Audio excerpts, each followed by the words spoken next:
السلام علیکم گائز، کیسے ہیں آپ لوگ؟ حابیل قابل کا سب نے قصہ سنا ہوا ہے۔ حابیل اس کو جو ہے دونوں حابیل قابل پہلے اولاد تھے آدم علیہ السلام حوا علیہ السلام کی، کہا جاتا ہے، اور قرآن مجید میں اس کا ذکر آیا دونوں کا۔ اور حابیل اور قابیل کس نے کس کو قتل کیا، اکثر لوگ کنٹروورشل رہتی ہے بات کہ نہیں، لیکن بڑی وضاحت کے ساتھ یہ ہے کہ نام ملتے جلتے ہیں اور لوگ گڑبڑا جاتے ہیں۔ تو حابیل قابیل میں سے قابیل نے حابیل کو قتل کیا، ٹھیک ہے جی۔ اچھا، حابیل جو تھا وہ کاشتکاری کرتا تھا، ایسا کچھ ہے۔ ان دونوں میں سے بہرحال ایک کوئی کاشتکاری کرتے تو ایک جانور ریوڑ وغیرہ پالا کرتے، غلہ بانی، دونوں کا پروفیشن اس طرح سے۔ اور اس زمانے میں قربانی ہوتی تھی، اور قربانی اس طرح ہوتی تھی کہ جو بھی قربان کرنا ہوتا تھا وہ چیز لا کے کھلے آسمان میں رکھ دی جاتی تھی، اور آسمان سے ایک شعلہ آتا تھا آگ کا جو اس کو جلا کر بھسم کر دیتا تھا۔ یہ نشانی ہی طریقہ، تو جس کی قربانی کو جلا کے بھسم کر دیا شعلے نے، اس کی قربانی قبول ہو گئی، اور جس کا نہیں ہوا اس کے وجہ اللہ تعالیٰ نے قربانی قبول نہیں کی۔ اب ہوا یہ، قابل کو ایسے ہی لگا رہتا تھا مقابلہ ہر چیز میں، تو حابیل کی قربانی قبول ہو گئی، اور وہ آگ آئی، اس نے جلا دیا، اور وہ ختم ہو گیا۔ اب اس کی نہیں ہوئی کیونکہ نیت میں فطور تھا، یا اناج کم رکھا تھا، ڈنڈی مار لی تھی، جو کچھ بھی تھا، تو اللہ تعالیٰ کو پسند نہیں آیا، لہٰذا اس کے اندر حسد ہو گئی کہ اس کی قربانی قبول ہوئی اور میری نہیں ہوئی۔ تو بجائے اس کے لیے توبہ کرتے ہیں اللہ تعالیٰ سے، جیسے کہ ہم ہمیشہ دیکھتے آ رہے ہیں کہ ہم بجائے انسان کو بار بار حکم ہوا ہے کہ غلطی ہو جائے تو توبہ کر لو، اللہ معاف کرنے والا ہے، اور اس امید بھی لگاؤ، اور پھر دوبارہ نہ کرو، اچھے کام کرو تو بخشش ہو جائے گی۔ لیکن نہیں، یہ بخشش نہیں چاہیے، ہٹ دھرمی اور ضد انسان کے اندر اس وقت سے چلی آ رہی ہے۔ تو اپنے باپ کو دیکھتے آدم علیہ السلام کو، کیسے ان سے غلطی ہو گئی، انہوں نے معافی مانگی تو ان کو خلافت بخش دی گئی، اور خلیفہ بنا کے دنیا میں بھیج دیا کہ ساری مخلوقات پر کا ہیڈ بنا کر کے۔ تو یہ تو انعام تھا، جنت سے نکالنا یہ نہیں تھا کہ سزا کے طور پر دنیا میں بھیجا گیا، یہ کانسیپٹ ہی غلط ہے۔ خلیفہ بنا کے بھیجا گیا کیونکہ معافی مانگی، قبول کر لی گئی، اور عزت دی گئی۔ تو یہ جو چیزیں شیطان کو سمجھ نہیں آئی، پسند نہیں آئی، اور اس نے خلاف ہو گیا۔ تو بہرحال ہمیں بھی چاہیے، اس سے سبق ملتا ہے۔ اینی ویز، ایک روایت یہ ہے کہ دو شخصیات اس وقت بن گئی، دو طرح کی۔ اب یہ اللہ کی مصلحتیں ہیں کہ ایک تو وہ جو آدم علیہ السلام، دوسرے جو شیطان کے پیروکار، ٹھیک ہے نا۔ آدم علیہ السلام نبی، اللہ کی طرف لے جانے والے، اور ابلیس شیطان جہنم کی طرف لے جانے والے۔ اسی طریقے سے حابیل قابل کا بھی ہوا، کیونکہ رسم قتل جب قربانی قبول نہیں ہوئی، حسد میں اتنا زیادہ قابل آگے نکل گیا کہ موقع پا کے اس نے دور دراز کہیں لے جا کے حابیل کو اپنے ساتھ محلا پسلا کے چلا گیا۔ وہاں جا کے اس کو سمجھ نہیں آیا، پتھر اٹھا کے سر میں مار کے اس کو مار کے، اللہ رحم کرے، دیکھا کہ طرف طرف خون نکلا، ختم۔ اب نہ اس نے پہلے خون دیکھا تھا، اور نہ یہ دیکھا تھا کہ کوئی مر بھی جاتا ہے، کہ اب تک تو کوئی انسان پیدا ہی ہونا شروع ہو رہے تھے، ابھی تو مرنا کیا ہوتا، اور قتل بھی نہیں۔ تو جب اس نے وہ ہو گیا، اب لاش اٹھائے گھوم رہا ہے کہ کروں کیا، بھائی تھا، اب پریشانی ہوئی تو ہل ہی نہیں رہا، سانس بھی نہیں آ رہی، جو عام انسان کے ساتھ ہوتا ہے کہ دل دھڑک رہا ہے۔ تو سمجھ میں آیا کہ جانوروں کو دیکھتے تھے کہ مردہ ہو جاتے ہیں، تو مردہ والی نشانی ہے، تو انسان پہلا جو مرا ہوا دیکھا تو حالت بری ہوئی، بوجھ ڈالے گھومتا رہے حتیٰ کہ لاش میں تعفن آنے لگا۔ تو بہرحال اللہ تعالیٰ کی طرف سے ہوا، ہم سب کو پتہ ہی ہے سارے قصہ، میں تھوڑا سا دہرا رہا ہوں، بات ہم جو کرنے والے ہیں اس کی طرف جائیں گے۔ تو کوے دو بھیجے، وہ لڑے آپس میں، ایک نے کو مار دیا، پھر اس نے کھڈا کیا زمین میں، اور اس کو دفن کر کے مرے ہوئے کوے کو اس نے مٹی ڈال دی۔ تو اس کو سکھانا تھا، اس نے یہی کیا، اور ایک جگہ گڑھا کیا، کیسے تیسے کر کے اس میں حابیل کی لاش کو چھپا کے دفن کر دیا۔ بعد میں بہرحال وہ سب باتیں نکلی، تو رسم قتل شروع قابیل نے کی، اور اپنے بھائی کو مار کے، وہ بھی بے گناہ۔ تو یہ ناجائز قتل، ناحق قتل کہلایا، اور تا قیامت یہ اللہ تعالیٰ نے کر دیا کہ جتنے بھی ناحق قتل ہوں گے، اس کا کچھ حصہ جو ہے وہ جتنا بھی ہے اس کا گناہ اس شخص کو تو ملے گا، اس نے قتل کیا، ساتھ میں قابل کو بھی ملے گا۔ کتنے انسان قتل کیے گئے جو کہ ناحق، گنتی شاید نہیں آئے، اور قابل صاحب کو ملتا جا رہا ہے اس کا گناہ، کیونکہ اس نے رسم قتل ایجاد کی۔ تو کہتے ہیں دو طرح کی شخصیات ہو گئی، وہی والی بات ہے آدم اور حق والے اور جو حق کے خلاف شیطانی ابلیس کی۔ تو جو نسلیں جیسے کہ شیس صلی اللہ علیہ وسلم کا ذکر ہے، تو شیس صلی اللہ علیہ وسلم کو تو معاملہ کچھ اور، ان کو تو نبیوں کی اولادیں اور نبیوں کا جو سلسلے شروع ہوئے وہ شیس علیہ السلام سے ہوئے، کہ وہ شیس علیہ السلام ان کے جڑواں بچے ہوا کرتے تھے، ایک لڑکا ایک لڑکی، شیس علیہ السلام اکیلے پیدا ہوئے تھے، ٹھیک ہے نا، تو ان کے ساتھ کوئی لڑکی کا پیدائش نہیں تھی، ان کی نسل سے جو چلے ہیں وہ انبیاء کرام علیہ السلام ہیں زیادہ تر جو روایتوں میں آئے ہیں۔ لیکن یہ حابیل اور قابل جو پہلی دو اولادیں تھیں، ان میں دو طرح کی اولادیں ہوں گی۔ تو کہا یہ جاتا ہے کہ دنیا میں جتنے بھی لوگ ہیں ان میں سے دو طرح کے ہیں، ایک اچھے ایک برے۔ جتنے بھی بری خصلت والے لوگ ہوتے ہیں، مطلب بری خصلت کیا، وہ تو ہوتا ہے آدمی، تو کتنے لوگ برے ہوں گے اور وہ صحیح ہو جاتے ہیں توبہ کر کے، ان کی بات نہیں ہو رہی۔ برے سے مراد ہے کہ بڑی برائی والے، جیسے کہ خدا کہلوانے والے، اپنے آپ کو دعوے کرنے والے، بڑے بڑے نبوت کے دعوے کرنے والے، جن کا قرب جیسے فرعون ہے، شداد ہے، نمرود ہے، قارون ہے۔ تو یہ جو ہیں کہتے ہیں ان لوگوں کی جو خون نسل ہے وہ قابیل سے، قابیل کی پھر اولادوں پہ پھٹکار ہوگی کہ اس کی نسل میں وہ سارے لوگ آئے کہ جو اتنے بڑے گناہ کر گئے، جن کے بارے میں آیا کہ شہرت تو پائی لیکن بدنامی والی شہرت، اور چاہے قرآن میں ہو چاہے بائبل میں ہو، جہاں بھی الہامی کتاب میں ہو، ان کا نام ان کے بڑی بے عزتی سے لیا جاتا ہے۔ بڑے شاندار لوگ تھے، بڑے زبردست بادشاہ گزرے، بڑے دولت مند گزرے، لیکن ان کو کوئی بھی ان کے نام پہ اپنے بچے کو نام نہیں رکھتا، اور شہرت کے باوجود یہ بدنام لوگ ہیں۔ تو یہ سب اولادیں زیادہ تر وہی ہیں جن کا اینڈ بھی برا ہوا نا، کہتے ہیں زیادہ تر جو ہیں وہ قابل کی اولادوں میں سے، اور جو نیک سیرت ہوئے انسان دنیا میں بڑے بڑے اچھے کام کر کے، ان کی نسل جو ہے وہ حابیل کی تھی، کہ حابیل کی جو اولادیں ہوئیں ان سے یہ ہوا۔ اور وہ ہوتا بھی ہے کہ وہ شریف بھی ہوتے ہیں اور دنیا میں وہ پستے بھی ہیں، اور ظالم جو ہوتا ہے جو قابل کی اولادوں میں سے ہے وہ حابیل کی اولادوں کو آج بھی تنگ کرتا ہے، لیکن بہرحال اللہ ان کا ساتھ دینے والا ہوتا ہے۔ اس میں بات ایک طرف رکھ دیتے ہیں کہ مذہب اس وقت جو معاملہ ہے کہ کون مسلمان ہے کون نہیں ہے، تو کون کس اور مذہب سے ہے، یہ بات ایک الگ ہے۔ انسان کی خصلت کی بات ہو رہی ہے کہ انسان کی خصلت ایسی ہے کہ اس میں ہم ڈسٹنگوش کر لیتے ہیں۔ اچھا، اب بات ہوتی ہے ایک اور یہ کہ ایسے لوگ بھی ہیں کہ جو بہت برے ہوتے ہیں لیکن آخر میں توبہ طائب کر کے بچ جاتے ہیں اور اچھے نیک ہو گئے۔ وہ جنید بغدادی ڈاکو تھے اور ایک دم بدل کے جنید بغدادی سے رحمۃ اللہ علیہ آج ہم کہتے ہیں۔ تو بھئی یہ کیسے ہوا؟ اب اس کے بارے میں کہتے ہیں کہ ایک خیال ہے، پرسپشن ہے کہ یہ بھی حابیل کی اولادیں تھیں جن میں سے بگاڑا، انسان بگڑ سکتا ہے، غلط راہ پہ جا سکتا ہے، لیکن ان میں یہ تھا مادہ خاصہ کہ وہ سدھر جائیں گے، لہٰذا ان کو بعد میں ایسی توفیق اللہ نے دی کہ وہ سدھر گئے، ٹھیک ہے۔ تو وہ بچت ہو گئی ان کی، اور جو نہیں سدھرے جیسے کہ ڈھیٹ بن گئے، قارون جب تک اس کے اوپر مصیبت نہیں اور زمین نے اس کو پکڑا نہیں، چیختا رہا موسیٰ مجھے بخش دیں، اپنے خزانے سمیت، ساری دولت سمیت، کتنے خزانے تھے، دھنس گیا۔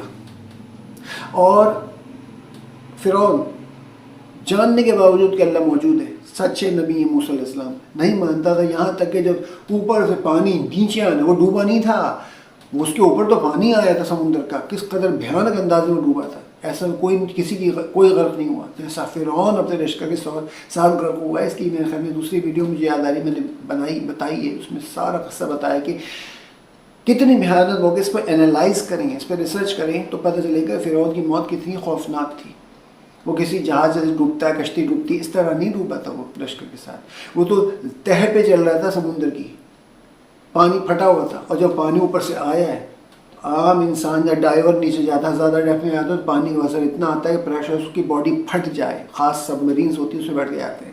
تو جسٹ امیجن کہ وہ ایسے کھلے کھلے اپنے چیرٹس پہ جا رہے تھے اور پیدل بھی جا رہے تھے، اور پانی اتنا بڑا سمندر میں آگے جب ملا ہوگا، ہڈیاں پسلیاں ایک ہو گئی، اور تو کوئی نہیں ملی، اس کی فوج کی کسی بھی کسی کا کچھ نہیں ملا، کیونکہ اللہ تعالیٰ نے اس کو عبرت بنا کے رکھنا تھا، تو لہٰذا وہ اتنے ہزار سال بعد بھی مل گیا اور پتہ چل گیا کہ وہ جبکہ ممی نہیں، لیکن اس کے بعد اس کا جسم سالم تھا۔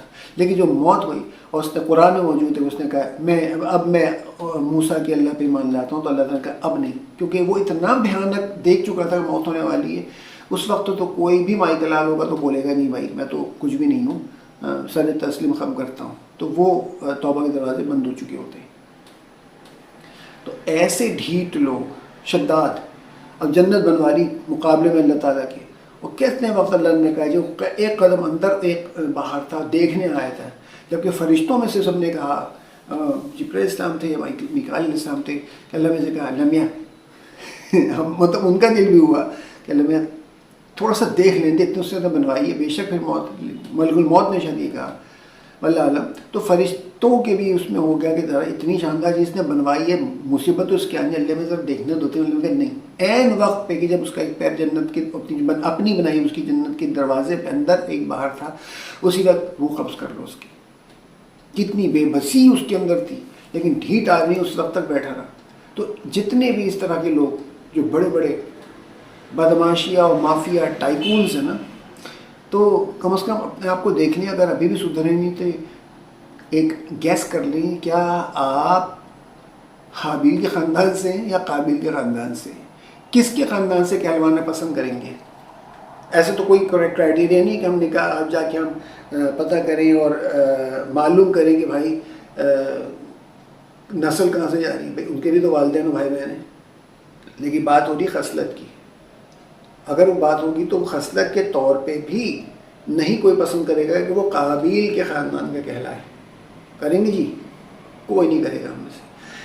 ہم سدھرنا بھی نہیں چاہتے اور ہم اچھا بھی کہلوانا چاہتے ہیں۔ تو بھائی دو طرح کے جو انسان ہیں اس میں اندازہ ہو جائے گا۔ اب کیونکہ یہ سب باتیں ہوئیں تو اب جس کو دیکھیں گے ہم سوچیں گے، دماغ میں خود بخود قدرتی طور پہ آئے گا نیچرلی کہ یہ اتنا بدماش ہے، اتنا ڈھیٹ ہے، سن کے نہیں دے رہا، سدھر کے نہیں دے رہا، اس کے لیے دعا بھی کر رہے ہیں۔ جیسے ہمارے بہت سارے بڑے بڑے لوگ ہوتے ہیں، ہمارے سنوں پہ ہوتے ہیں، بڑے پاورفل ہوتے ہیں، ٹھیک ہے نا، ان کی چاہے وہ حکومت میں ہو یا نہ ہو، پاور ان کی بہت ہوتی ہے، اور جو ہے وہ ان کے دعائیں بھی ہوتی ہیں، اللہ ان کو نیک ہدایت دے دے، سدھر جائیں تاکہ عوام کا بھلا ہو، قوم کا، تو بھی نہیں ہوتا، اور بہت دعاؤں کے باوجود سدھرتے نہیں۔ اس کا مطلب تو یہی ہوا کہ اللہ خیر کرے، اللہ رحم کرے، اس لیے کہ مرنا سب کو ہے اور بہت برا انجام ہونے والا ہے۔ اگر نجات نہیں ملی، توبہ نہیں کی، اور آنکھ بند ہونے سے پہلے، سانس بند ہونے سے پہلے، قطع تعلق ہو جانے سے پہلے دنیا سے اگر بخشے نہ گئے تو گئے، ختم، تباہی بربادی، سیدھا جہنم میں، اور انتہائی عذاب، اذیت ناک، مرتے عذاب شروع ہو جائے گا، قبر کا عذاب، پھر آخرت کا عذاب، میدان حشر میں عذاب، ہر وقت عذاب ہی عذاب۔ تو یہاں کی چھوٹی سی ایک بلبلی جیسی زندگی جو ہے، یہ مختصر سی زندگی کے لہر آئی اور سارا ریت پہ جتنے گھروندے بنے تھے سب مٹا کے چلی گئی۔ اتنی سی زندگی کے لیے کیا کیا تماشے نہیں کرتے، کتنے لوگوں کو بے گناہ مار دیا جاتا ہے، کتنے لوگوں کو لوٹ لیا جاتا ہے، ان کو تکلیفیں دی جاتی ہیں، ظلم کیا جاتا ہے، اذیتیں دی جاتی ہیں، جسمانی، ذہنی، اور کیا کیا ان کے ساتھ، ان کا مال، ہر چیز کے ساتھ برباد کر کے رکھ دیتے ہیں، لیکن سمجھتے ہیں کہ وہ بہت زبردست کام کر رہے ہیں، وہ بچ جائیں گے۔ جیسا کہ ابھی ہم دیکھ سکتے ہیں غزہ میں بچوں کو قتل کیا، بچوں کو، اتنے مزے سے ایک فوجی بتا رہا ہے اسرائیلی کہ وہ میں نے یوں پکڑا بچوں کو، یوں سر کاٹتا چلا گیا دھڑا دھڑ، کتنے مارے؟ 13 کاٹے، اور 13 بچوں تو اس نے مارے، کتنے ایسے فوجی ہوں گے سفاک ترین لوگ، ان کو ذرا سا بھی، ارے میں چوزا بھی پکڑ لوں، یا آپ بھی سمجھ سکتے ہیں چھوٹا سا بچہ بلی کا ہو، اس کو تکلیف ہو جائے یا کچل جائے گاڑی کے نیچے، کس قدر افسوس ہوتا ہے۔ وہ انسان کے بچے، ہماری نسلیں، بنی نوع انسان تو سبھی ایک ہیں، سب آدم کی اولاد ہیں، ڈسٹنگوش کیسے کر لیا کہ آپ اللہ میں کے رشتہ دار ہیں اور بخش دیے جائیں گے سارے، چاہے جتنا گناہ کرتے رہیں۔ واہ، تو شیطان کی پجاری ہوئے وہ، تو پھر اللہ کی پجاری نہیں ہوئے۔ باتیں کیسی، اتنی خوش فہمیاں ہیں، اس قدر خوش فہمیاں ہیں۔ تو بھائی آپ لوگ بھی یقیناً، آپ لوگ جن میں ذرا سا رحم نہیں، اور جو اپنے بچوں کو تو بڑا سنبھال کے رکھ رہے ہیں، بیوی بچوں کو، ان کو کچھ نہ ہو، اور دوسرے کا بچہ قتل کر دو، اس کی نسلیں ختم کر دو، اس کی عورتیں ختم کر دو، اس کے ساتھ جو پریگننٹ ویمن کے ساتھ جو کچھ کیا گیا غزہ میں، ہم تو یہاں بیٹھے ہوئے بہت زیادہ دعا کر لی بے بس. تو جو ہمارے ارباب اختیار تھے ہیں مختلف مسلم ممالک کے، انہوں نے وہ پاور استعمال نہیں کی، وہ جواب دہ ہوں گے. ہم تو کچھ نہیں کر سکتے، ہم تو سب جانتے ہیں بات، جواب دہ ہوگا ہر ایک، سخت جواب دہ ہوں گے. اور اس دنیا میں بھی دیکھ لیں گے، اگر وہ کہتے ہیں مسلمان ہیں پھر تو بہت زیادہ دیکھ لیں گے. اگر نہیں ہیں، خالی سو کالڈ مسلم ہیں، تو واللہ علم، اللہ بہتر جانتا ہے کہ وہ پھر ان کا حساب کتاب وہاں تو خیر ہونا ہی ہو رہا ہے. اس لیے کہ یہاں پہ تو بہت ساری چھوٹ ہے، غیر مسلموں کی تو بہت چھوٹ ہے، کہ اللہ تعالیٰ نے دنیا ان کے لیے رکھی ہے، تو اس لیے یہاں چھوٹ دے دیتے ہیں. وہاں پہ سخت سخت پکڑ ہے کہ مسلمان مشکلات میں اس لیے آ جاتے ہیں کہ اللہ تعالیٰ کے نبی نے ان سے وعدہ لیا اللہ تعالیٰ سے نا اپنی امت کے لیے. تو اول تو بہت کوشش ہوتی ہے اللہ تعالیٰ کی خود کہ انسان توبہ کر لے اور معافی مانگ لے، مجھ سے بہانے سے معاف کرنے کو تیار ہے اللہ تعالیٰ، لیکن بہت زیادہ کرنے پہ، بہت زیادہ مسئلے پہ تو ان کو یہیں پہ اللہ تعالیٰ اس طرح کی مشکلات میں، آزاد میں یا آزمائش میں اور سزا میں دے دیتا ہے کہ تاکہ قیامت کے دن ان کو بچت ان کی ہو سکے اور ان کو یہ کہا جا سکے کہ بھائی یہ دنیا میں ان کو سزا مل گئی تھی، اب یہ جنت میں جائیں. تو بہرحال یہ دو اشخاص، یہ دو اس طرح سے مائٹ بھی کہ آپ کے ذہن میں کبھی نہ آیا ہو، نہ آپ نے کبھی سنا پڑا ہو کہ انسان اس طرح سے بٹے ہوئے ہیں، خالی ایک شیطان اور آدم کے پیروکار نہیں، بلکہ حابیل قابیل کے جو معاملات تھے وہ ایک قتل ناحق سے جو برائی پھیلی ہے تو وہ نسلیں خراب ہو گئی، نسلیں. بات اب پوائنٹ پہ ہم ختم کر رہے ہیں اپنی بات یہاں پر کہ ایک شخص نے اپنے سگے بھائی کے ساتھ کیا کیا. وہ مظلوم تھا، اس کی قربانی قبول ہو گئی تھی، وہ سچا تھا تبھی اس کی قربانی قبول ہوئی، اور اس کو موقع ملا کہ وہ بھی مار سکتا تھا اس کو، قابیل کو، حابیل، لیکن اس نے کہا میں تمہیں نہیں ماروں گا، چاہے تم مجھے کچھ بھی کر لو میں تمہیں نہیں ماروں گا. ایک ہوتا ہے نا کہ یہ حدیث میں روایت ہے کہ مفہوم ایک حدیث کا کہ قاتل مقتول دونوں جہنمی. تو اس میں پوچھا گیا صحابہ نے کہ پھر قاتل تو سمجھ میں آتا ہے، مقتول کیسے جہنمی ہوں گے اگر مسلمان ہیں دونوں؟ تو کیونکہ اس نے بھی تو قتل کرنا چاہا ہوگا جب لڑائی ہوئی ہوگی، کیا یہ مارا میں بھی ماروں اس کو، تو نیت اس کی بھی قتل کی تھی، لہٰذا دونوں جہنمی. تو اگر نیت نہیں ہے قتل کی، ایک جنرل سی بات ہے یہ، لیکن اگر نیت نہیں ہے قتل کی، جیسے کہ حابیل نے صاف کہہ دیا کہ میں تمہیں نہیں ماروں گا کسی بھی طریقے سے، کچھ بھی ہو جائے میں تم پہ ہاتھ اٹھاؤں گا، میں تمہیں کوئی نقصان نہیں پہنچاؤں گا. تو وہ نیک سیرت تھا، یہی نیکی تھی کہ قربانی صحیح کی، وہ قبول بھی اللہ نے کی، اور وہ چیز اس کی اولادوں میں آئی. تو ہم آج جو کریں گے نا، تو آج بھی ایسی ہے کہ میں جو کروں گا تو میری اولاد میں آئے گی، میں برا کروں گا مرد عورت کوئی بھی ہو اولاد میں آئے گا، اور میں اچھا کروں گا تو وہ بھی اولاد صدقہ جاریہ ہے نا. کیسے؟ جب آپ جیسا کریں گے، جو نیکی کرے گی آپ نیک بنائیں گے ان کو، نیکی کریں گے تو وہ نیک کرے گی کام، اور نیکی کرے گی تو آپ کو اس کا اجر ملے گا. ہاں پھر بھی وہ بگڑ گیا وہ الگ بات ہے، اس کی قسمت ہے. نوح علیہ السلام نبی اور ان کا بیٹا جا کے بیٹھ گیا نافرمان پہاڑ کے اوپر کہ جی میں تو بچ جاؤں گا، دعا بھی کی انہوں نے اللہ تعالیٰ نے قبول نہیں کی.